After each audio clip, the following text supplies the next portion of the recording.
بسم الله الرحمن الرحيم، والصلاة والسلام على أشرف المرسلين، حبيبنا وشفينا وإمامنا محمد عليه أفضل الصلاة وأتم التسليم. سبحان الله وبحمده، سبحان الله العظيم، سبحان الله وبحمده، سبحان الله العظيم، سبحان الله وبحمده، سبحان الله العظيم، سبحان الله عدد ما كان وعدد ما يكون، وسبحان الله عدد الحركة والسكون.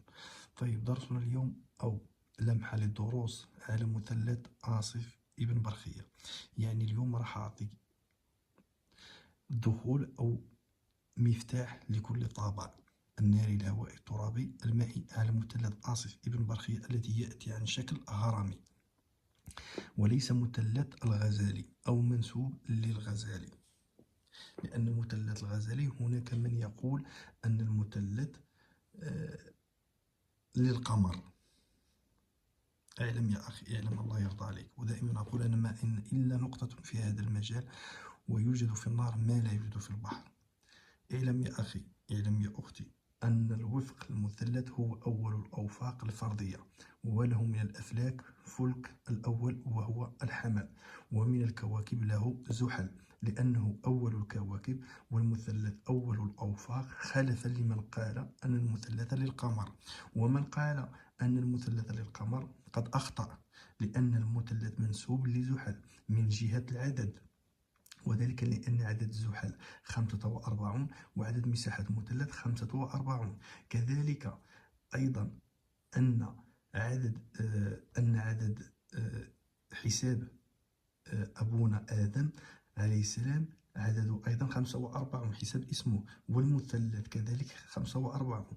وكذلك أمنا حواء التي هي أم البشر عليه السلام 15 الذي هو ضلع المثلث، فذلك أنه أول الأفاق، وكوكبه زحل الذي هو أول الكواكب. هذا على مثلث الغزالي أو لمنسوب للغزالي. الحين راح نشرح مثلث عاصف ابن برخية. طيب،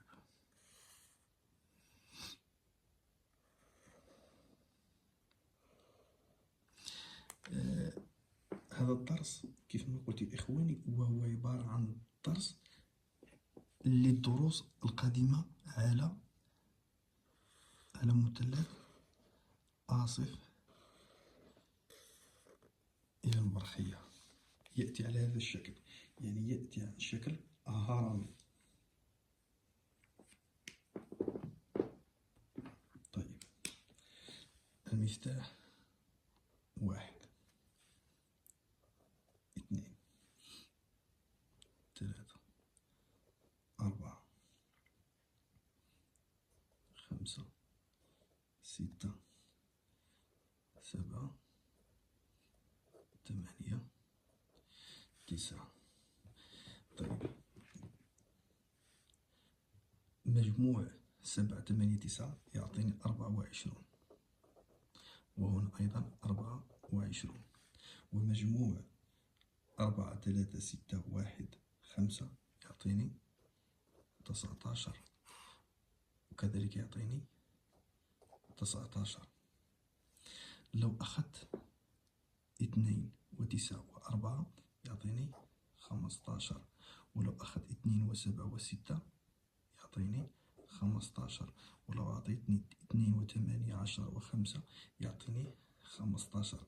يعني الصورة بدأت تتوضح على مثلث عاصف ابن برخية، اللي يتهرب منه كثير من الشيوخ لطرحه أو لقلة معرفتهم به أو سهوا أو الله أعلم.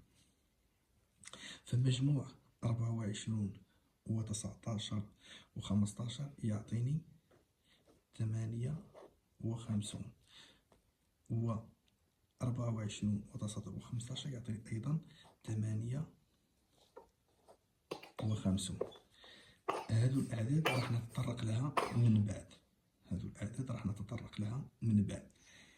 بالنسبة لبعض الأشخاص في المثلث الغزالي يذهبون إلى دروب الأفلاك اللي هو غثم والشثم.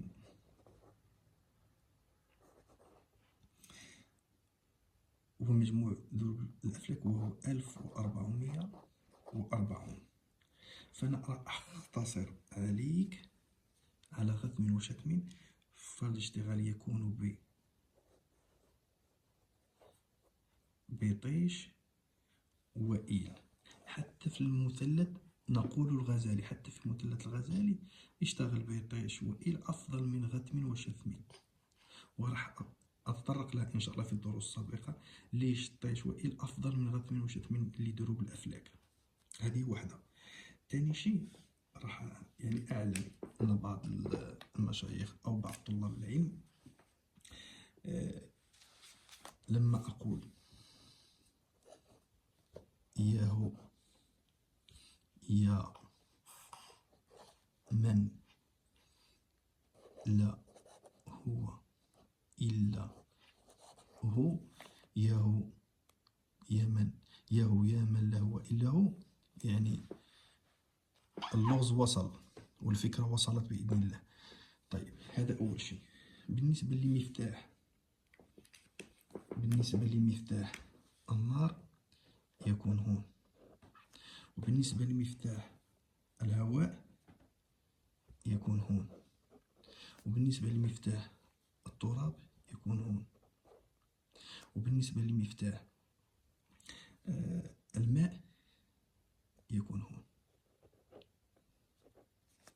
النار، الماء، التراب، الهواء. يعني أنا الحين أعطيت المثلث وتعميره العادي، وأعطيتك يعني التعمير النار أو مفتاح النار والماء والتراب والهواء، وأعطيتك حتى الدعوة يا هو يا من لا هو إلا هو. يعني تضح الفكرة. وتمهدا للدروس القادمة إن شاء الله على مثلث أصف ابن برخية التي فيه دروس قيمة. حتى مثلث الغزالي أو اللي منسوب للغزالي يشتغل ويمشي، حتى أنا كنت أشتغل به ولسه أشتغل به، لكن لاحظت ودريت وأخذت بأن مثلث الهرمي أقوى من المثلث الغزالي.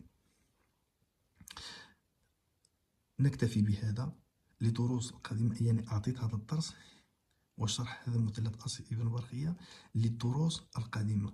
يعني بالنسبة للمفاتيح أهو، يعني تمهدا وحتى تتضح الصورة لطلاب هذا العلم واللي الملمين بهذا العلم بإذن الله.